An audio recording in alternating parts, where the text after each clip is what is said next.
एवं Mahatma Gandhi university of medical science and technology Jaipur के इस 7वें दीक्षांत समारोह में मंच पर विराजमान कैबिनेट में मेरे साथी उप मुख्यमंत्री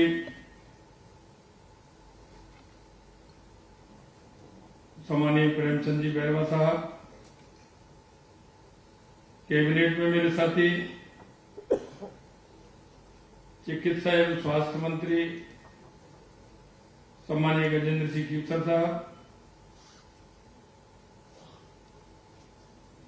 chairperson doctor M L. Sodkar ji, chairperson cum chancellor doctor Prakash Chandra Sodkar ji, vice chancellor doctor Achal Gulati ji, vice chancellor doctor B K. Kapoor ji, former vice chancellor and advisor Sudhir Sachdeva ji, मंच पर विराजमान अन्य सभी अतिथिगण, मेरे सामने बैठे सभी छात्र छात्राओं, उपस्थित सभी महानुभाव, हॉस्पिटल के सभी प्रबंधक, डॉक्टर, कार्मिक, सबसे पहले तो मैं आप सभी का यहां अभिनंदन करता हूं, वंदन करता हूं, क्योंकि आप जिस क्षेत्र में काम कर रहे हैं वो क्षेत्र सेवा का क्षेत्र है, और सेवा के क्षेत्र में जब हम काम करते हैं वो अर्थ से नहीं, मन की शांति से जोड़ा जाता है। इसलिए मैं आप सभी का अभिनंदन करता हूं।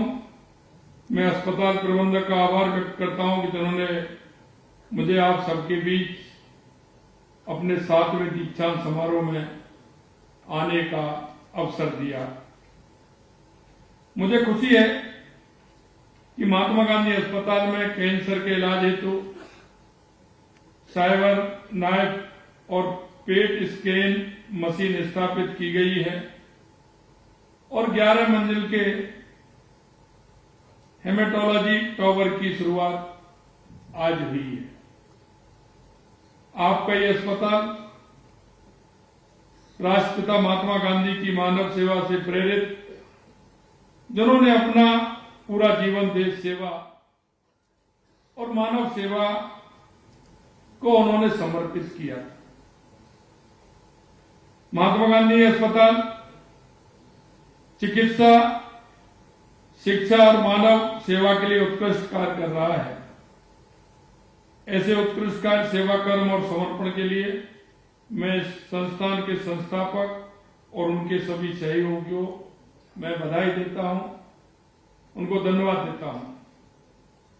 आज के इस दीक्षांत समारोह के अवसर पर अपनी शिक्षा पूरी कर समाज की सेवा का बीड़ा उठाने वाले आप सभी विद्यार्थियों को भावी जीवन के लिए शुभकामनाएं भी देता हूं। आप सभी मानव सेवा के भाव को सबसे ऊपर रखते हुए रोगों को दूर करने और रोगों के इलाज करने में अपना सर्वश्रेष्ठ देंगे, ये मुझे विश्वास है। और जैसा कि मैंने कहा कि ये अर्थ से ज्यादा सेवा का भाव इसमें आवश्यक है, और आप ये निश्चित मान लीजिए, व्यक्ति को निमित्त किया जाता है, और निमित्त इस बात के लिए किया जाता है कि आपको सेवा कहां करनी है। यह कभी कभी हमारे मन में आ जाती है कि हम अपनी मर्जी से सेवा कर रहे हैं, किस क्षेत्र को हम चुनते हैं। आपके मैं छात्रों से भी कहना चाहता हूं, आपके मन में कहीं की जाने की होगी, कल्पना क्या होगी। कुछ के मन में तो ये होगा कि पहले से ही कि मुझे इस क्षेत्र में जाना है, लेकिन कई के मन में ये होगी कि मुझे दूसरे क्षेत्र में जाना है।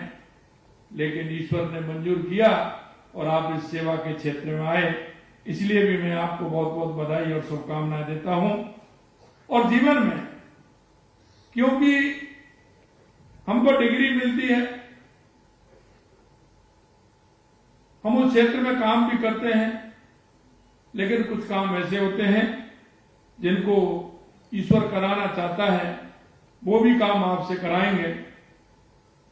और इस सेवा के क्षेत्र में मैं हमेशा कहता हूं कि आप कई डिपार्टमेंट हैं जो सर्विस में रहते हैं, उनकी ड्यूटी 8 घंटे रहती है, लेकिन इस क्षेत्र में काम करने वाले की व्यक्ति जो होते हैं उनकी ड्यूटी 24 घंटे की होती है। कभी कभी तो ऐसा अनायास आता है कि आप 16 घंटे की ड्यूटी भी करके आए हैं, लेकिन अकस्मात कुछ भी हो गया तो आपको वो 16 घंटे से ज्यादा 20 घंटे के लिए भी आपको प्रेरित करते हैं और आपको वो करना होता है, क्योंकि ये सेवा का क्षेत्र ऐसा है कि आपके मन और भाव के आधार पर ईश्वर उसी क्षेत्र में काम करने के लिए आप सभी को लगाया है। इसलिए मैं कहना चाहता हूं कि इस क्षेत्र में रहने वाले उन सभी छात्र और छात्राओं कि आप इसे ईश्वरीय कार्य मानते हुए और ईश्वर को यह मानते हुए कि उसने हमको ये कार्य सौंपा है, तो उस कार्य की स्थिति क्या होनी चाहिए। आज के अवसर पर मैं आपसे इतना ही कहूंगा कि हम कहीं ना कहीं निमित्त होकर के इस क्षेत्र में आए हैं, तो सेवा के कार्य को हम आगे बढ़ाने का काम हम करेंगे, ऐसा मुझे विश्वास है। आज इस अस्पताल में साइबर नाइफ और पेट स्कैन मशीन का उद्घाटन किया गया है, जिसका लाभ जयपुर समेत आसपास के जिलों को बड़ी आबादी को मिलेगा। उन्हें कैंसर जैसी बीमारियों की जांच के लिए इधर उधर भटकना नहीं पड़ेगा। इस नवस्थापित हेमाटोलॉजी टावर में रक्त संबंधी रोगों की मरीजों के लिए स्थापित सुविधाओं से रोगों के निदान और इलाज में भी सहायता मिलेगी। और ये सहायता हमारे, जैसा कि हमारी सरकार स्वास्थ्य राजस्थान के लिए संकल्पित है, क्योंकि हमने जो बजट के आधार पर इस बार बजट में हमने 27,660 करोड़ रुपए यानी पूरे बजट का 8.26% हिस्सा केवल चिकित्सा एवं स्वास्थ्य के लिए रखा है। इससे पता चलता है कि हमारे लिए प्रदेशवासियों की सेहत कितनी महत्वपूर्ण है। हम चाहते हैं कि वो अंतिम पायदान पर खड़ा हुआ व्यक्ति, किसान है, मजदूर है, गांव में खड़ा है, उस व्यक्ति को भी इलाज पूर्ण रूप से मिले। क्योंकि आपने देखा होगा 4 बातें ऐसी हैं कि जिसमें व्यक्ति का कुछ भी हो जाए, कहावत भी है, मौत मुकदमा मान की और चौथा मेहमान, थाड़ी लोटा बेच करके इनका रखो मान। तो एक चिकित्सा ऐसी है कि उसको आपको दिखता है, लेकिन उसमें भी कुछ भी हो, लेकिन हमने इलाज कराना है। व्यक्ति किसी का भी लाए, कहीं से भी लाए, लेकिन इलाज के लिए परिवार वाले, रिश्तेदार जो भी होते हैं, व्यक्ति के लिए जो उन पर होता है वो करने को तैयार होते हैं। इसलिए मैं कहना चाहता हूं कि सेवा के क्षेत्र इसलिए भी आवश्यक है कि व्यक्ति की आवश्यकता कब होती है, यह भी इसमें मालूम पड़ जाता है। इसलिए हमने मुख्यमंत्री आयुष्मान आरोग्य योजना लागू कर कैंसर जैसी गंभीर बीमारियों से ग्रसित रोगियों के लिए चिकित्सा सुविधा बढ़ाते हुए आईपीडी के साथ डे केयर पैकेज जोड़ने की व्यवस्था भी हमने की है, जिससे उसका इलाज भी ठीक तरह से हो पाए। गर्भवती महिलाओं को प्रसव पूर्व जांच एवं चिकित्सा उपलब्ध कराने के लिए मां वाउचर योजना शुरू की है। प्रदेश में चिकित्सा बुनियादी ढांचे को और बेहतर बनाने के लिए आपने देखा होगा मुख्यमंत्री आयुष्मान आरोग्य हेल्थ इंफ्रास्ट्रक्चर मिशन शुरू किया है, जिसमें 3 वर्ष में 15,000 करोड़ रुपए के कार्य करवाए जाएंगे। प्रदेशवासियों को बेहतर मेडिकल कंसल्टेंसी, ऑनलाइन स्वास्थ्य रिकॉर्ड, अस्पतालों में वेटिंग घटाने और चिकित्सा में डेटा आधारित रिसर्च को बढ़ावा देने के लिए राजस्थान डिजिटल हेल्थ मिशन शुरू किया गया है। प्रदेश में अन्य राज्यों और दूसरे देशों के मुकाबले कम लागत पर गुणवत्तापूर्ण स्वास्थ्य सेवाएं मिल रही हैं। इसके चलते प्रदेश में मेडिकल टूरिज्म भी तेजी से बढ़ा है। अब मेडिकल वैल्यू ट्रेवल पॉलिसी के माध्यम से इसे और विस्तार किया जाएगा। स्वास्थ्य सेवाओं में हो रहे निरंतर उत्थान का ही परिणाम है कि आज राजस्थान संस्थागत प्रसव, टीकाकरण, मातृ एवं शिशु मृत्यु दर सहित अन्य स्वास्थ्य मानकों में राष्ट्रीय औसत से बेहतर स्थिति में है। अभी डॉक्टर साहब ने जिक्र किया था राजिंग राजस्थान। कई लोग मेरे से कहते हैं कि सरकार की यह पहली साल है, पहली साल में राजिंग राजस्थान। मेरे कई लोगों से मैंने बात की, उन्होंने भी कहा पहली साल जल्दी होगा। मित्रों, मैं आपको विश्वास दिलाता हूं, क्योंकि जो संकल्प लेता है उस संकल्प को पूरा करने के लिए ईश्वर भी साथ देता है। इसलिए मैं कहना चाहता हूं कि राजिंग राजस्थान में आपने देखा होगा कि जिस तरह से देश के अन्य प्रदेशों में हमें जो सहयोग मिल रहा है, बाहर कंट्रियों से भी जो हमें सहयोग मिल रहा है, हम इसमें प्रदेश में चिकित्सा, स्वास्थ्य समेत हर क्षेत्र में निवेश लाने के लिए ये राजिंग राजस्थान हमारा 9 से 10 दिसंबर को राजस्थान ग्लोबल इन्वेस्टमेंट समिट आयोजित कर रहे हैं। मुझे यह बताते हुए खुशी है कि हम अभी तक इस समिट के लिए लगभग 25 लाख करोड़ रुपए से अधिक के एमओयू हम कर चुके हैं। यह प्रसन्नता की बात है कि स्वास्थ्य क्षेत्र में भी निवेश के प्रति निवेशकों ने काफी रुचि दिखाई है।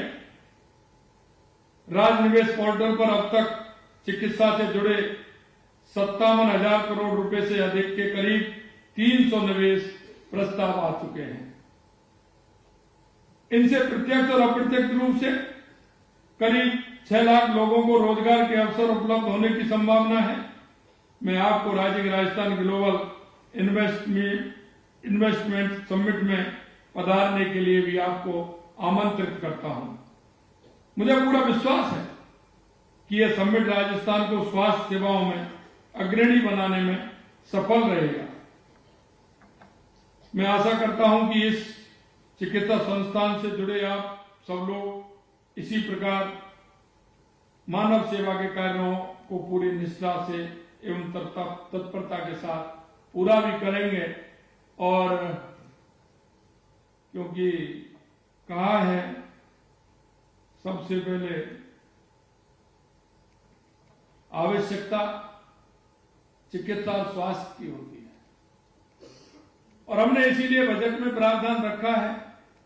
आने वाले समय में हम चाहते हैं कि डिजिटलाइजेशन हो, जिससे कि जो मरीज है, क्योंकि आज हम देखते हैं कोई भी जांचें होती हैं, अगर 10 दिन पहले जांच किसी की हुई, 1 महीने पहले, 15 दिन पहले, 1.5 महीने पहले होती है, तो दोबारा से डॉक्टर उसका पर्चा बना देते हैं और फिर वो जांच के लिए जाता है। हम एक कार्ड बना करके दे रहे हैं, वो प्राथमिक स्वास्थ्य से लेकर के हर सेंटर तक जाएगा और वो कार्ड में उसकी सारी जांचें होंगी, जिससे उसके जो बीमार है, किस कारण से है, उसके बारे में डिटेलिंग हो सके, उसकी हिस्ट्री मालूम कर सके। ये भी हमारी सरकार अभी राजस्थान के लिए काम करने जा रही है। मैं आपको इतना ही विश्वास दिलाता हूं कि चिकित्सा और स्वास्थ्य के क्षेत्र में ही नहीं, हमारी सरकार हर क्षेत्र में काम कर रही है। और आपने देखा है कि जिस तरह से हमने क्योंकि हमारे देश के यशस्वी प्रधानमंत्री नरेंद्र मोदी जी कहते हैं कि 4 जातियां हैं, युवा, महिला, किसान, मजदूर। इसमें सभी का समाहित है। हम इनके उत्थान के लिए काम करें। आपने देखा, हमने युवाओं से कहा कि हम 1 साल में 1 लाख सरकारी नौकरी देंगे, 5 साल में 4 लाख सरकारी नौकरी देंगे। आपने देखा है कि हमने 33,000 युवाओं को नियुक्ति पत्र हमने दिए हैं। आने वाले समय में आपने ये भी देखा है कि 90,000 रिक्तियां, 60,000 चतुर्थ श्रेणी कर्मचारी की रिक्तियां, क्या 60,000 नियुक्तियां 11 महीने की हैं? ये कितने समय की है? मैं उनसे कहना चाहता हूं कि उन गरीब के बेटे को, किसान के बेटे को, मजदूर के बेटे को, आपको क्या आपत्ति हो रही थी उनको रोजगार देने? लेकिन 60,000 कोई 10 महीने, 11 महीने, साल, 2 साल में तो नहीं हो सकती। लेकिन हमने कहा, क्योंकि हमने युवा से वायदा किया, और युवा के साथ जो वायदा किया है, हमारी सरकार उसके लिए कृत संकल्प है, हम उसे पूरा करेंगे। आने वाले समय में मैंने जिस दिन मेडिकल हेल्थ की समीक्षा बैठक ली थी, मैंने कहा कितने पद खाली हैं, कितने डॉक्टरों की आवश्यकता है, कितने नर्सिंग के छात्रों छात्राओं की आवश्यकता है। मैं आपको इतना ही विश्वास दिला सकता हूं कि हमारी सरकार हमारे इन युवाओं के लिए, हमारी उन बहनों के लिए, हमारे उस किसान के लिए, हमारे उस मजदूर के लिए और राजस्थान को आगे, हर क्षेत्र में आगे बढ़ाने के लिए कृत संकल्प है। हम हमारे राजस्थान को एक उत्कृष्ट राजस्थान, एक विकसित राजस्थान निश्चित रूप से आने वाले समय में हम बनाएंगे। हमने जो हमारा संकल्प पत्र में, हमने जो हमारा एक एक वायदा राजस्थान की जनता के बीच में किया है, क्योंकि हम इसलिए कहना चाह रहा हूं कि हमने 11 महीने के अंतराल में लगभग 50% संकल्प पत्रों को हमने पूरा किया है, जो हमने 5 साल के लिए लिए थे। आने वाले समय में हम उस पूरे संकल्प को हमारे को पूरा करेंगे, और युवा, महिला, किसान, मजदूर, वो हमारा पूरी तरह से जो उसको हम सुविधा देने वाले हैं, उनके जो हमने संकल्प पत्र में वायदे किए उनको पूरा करेंगे। आज के इस समारोह में मैं पुनः उन सभी छात्र छात्राओं को बहुत बहुत बधाई देना चाहता हूं, उनको धन्यवाद देना चाहता हूं, और उनसे आशा और उम्मीद करता हूं कि आने वाले समय में वो एक अच्छे नागरिक बनेंगे, क्योंकि हम इस प्रदेश के, इस देश के एक नागरिक भी हैं, और उन नागरिक कर्तव्यों की तरफ भी हमें देखना है। क्योंकि आज के समय में व्यक्ति अगर देखता है तो सिर्फ अधिकार की तरफ देखता है। पिता का अधिकार क्या है, पुत्र का अधिकार क्या है, पत्नी का अधिकार क्या है। लेकिन मित्रों, मैं आपसे कहना चाहता हूं, आप एक नए जीवन की तरफ अग्रसर हो रहे हैं कि हमारे जीवन में हमें कुछ हमारे कर्तव्य भी हैं, मां भारती के प्रति भी है, व्यक्ति के प्रति है, परिवार के प्रति भी है, राज्य के प्रति भी है, देश के प्रति भी है। हम उन कर्तव्यों को ध्यान में रखते हुए हमारे जीवन को आगे बढ़ाएं। मैं इस कार्यक्रम में बुलाया, उन सब के लिए बहुत बहुत धन्यवाद। छात्रों को पुनः धन्यवाद। जय हिंद, जय भारत, जय राजस्थान।